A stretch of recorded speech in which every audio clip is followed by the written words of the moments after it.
what a day for the Miami Hurricanes. The U wakes up with Mark Richt at the helm, goes to bed with Manny Diaz as its head coach. The year is 2019. The Spice Girls are on tour 21 years later, and we literally have to warn people not to try the Bird Box Challenge. We have now reached the final week of the high school football regular season. The stakes could not be higher as teams prepare for one last playoff push. You see, in sports, we're so used to eras ending, dynasties crumbling, and legends falling. Until today, that was going to be how we told the story of Tiger Woods. Ricky Fowler says it's time to win. After shooting a 4-under 66 on Friday here at PGA National, he entered round 3 here just one shot off the lead. But as he said here yesterday, he's got to finish more events when he's in this position. Here with 2017 PGA Tour champion and 2018 Honda Classic winner Justin Thomas. And JT, you know exactly how difficult this course can be with the wind, the water, the elements. So what was the key here for you this week?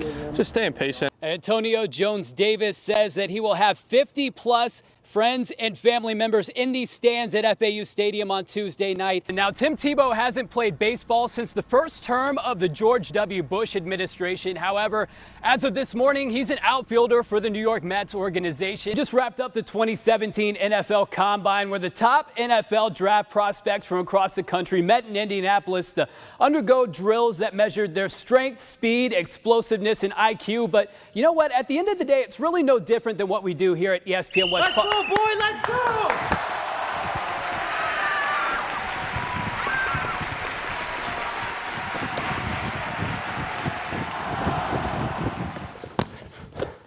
How'd I do? Don't quit your day job.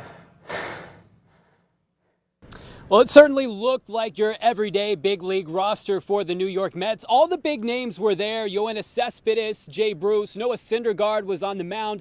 That is until you got down to number 8 on the lineup. Tim Tebow getting the nod at designated hitter, making his Grapefruit League debut today. Let's go ahead and check out how he would fare. Tebow not sporting his usual number 15, instead wearing a nameless number 97 Mets jersey, but regardless, all eyes on the former Heisman Trophy winner. At his first at-bat, not a good one. He goes down looking after just 4 pitches. Not exactly pleased with that last strike call. Tebow looked a little more comfortable in at-bat number 2, making contact and putting the ball in play, but he would ground into a double play. The Mets did tack on a run on that play, though, so not all bad, but things didn't get any better for Tebow during at-bat number 3. He gets beamed in his right shoulder. No harm done, though. Tebow joked that he's used to taking hits throughout his career, of course referring to his past life as a football player. And his 4th and final at-bat, it didn't last very long. 3 pitches, as a matter of fact. Tebow gets caught looking at all of them, said he didn't like the first 2, thought they were a little bit inside. All in all, an 0 for 3 day, including 2 strikeouts and a hit by pitch. But if you thought he'd be hanging his head after the game, you better think again. Final round action at PGA National, and Tiger Woods in contention after shooting the best round of his most recent comeback tour on Saturday. The Big Cat looking for a top 10 finish, maybe even an epic final round charge. And early on, it looked like that just might be the case. Tiger sporting the traditional Sunday red and black. And on the very first hole, Woods looking at a 19-foot birdie, and he gets it to drop. He's 1 under on the day. And then at 4, T-Dub feeling it. Another birdie finds the bottom of the cup, and the Sunday charge is on. Tiger moves to 2 under. Now to number 8, Woods working that putter magic again, and just like that, Tiger is sitting at 3 under par. However, that momentum would come to a screeching halt. Here he is on 9, can't get the par putt to go. Tiger bogeys, he would fall to 2 under. Now Woods would shoot 2 over on the back 9, and he ends the round with a par on 18. Tiger ends the Honda Classic at even par with a 12th place finish, but happy to take part in the event for the first time in 4 years. I think the first tickets were about $11 each.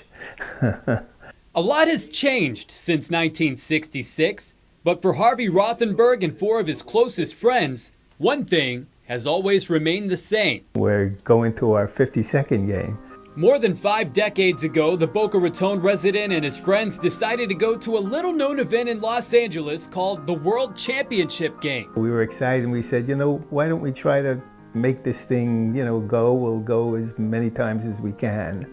and see how it goes. The event went on to become the Super Bowl, while the quintet went on to become the Super Bowl V. We wear this at the game. Over the years, there's been matching jackets, rings, cufflinks, ties, even a horse. We named it the Super Bowl V. And recognition from the NFL. And it's, congratulating us on going to 50 Super Bowls. And on the rear side of it is the score of all 50 games and who played in it.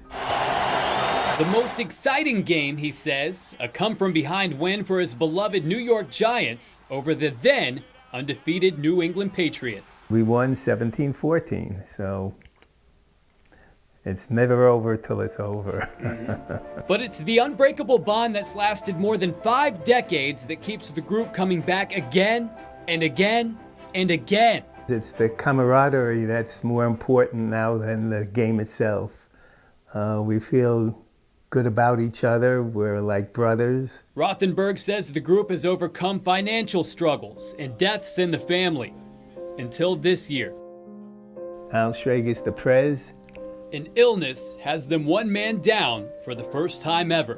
Part-time Palm Beach resident Al Schragus, who Rothenberg calls the leader of the group, is currently in hospice care, losing his battle with pneumonia. We really can't communicate with him now. He's in intensive care and not speaking, but I know that he would want us to go. So for better or worse, the tradition carries on.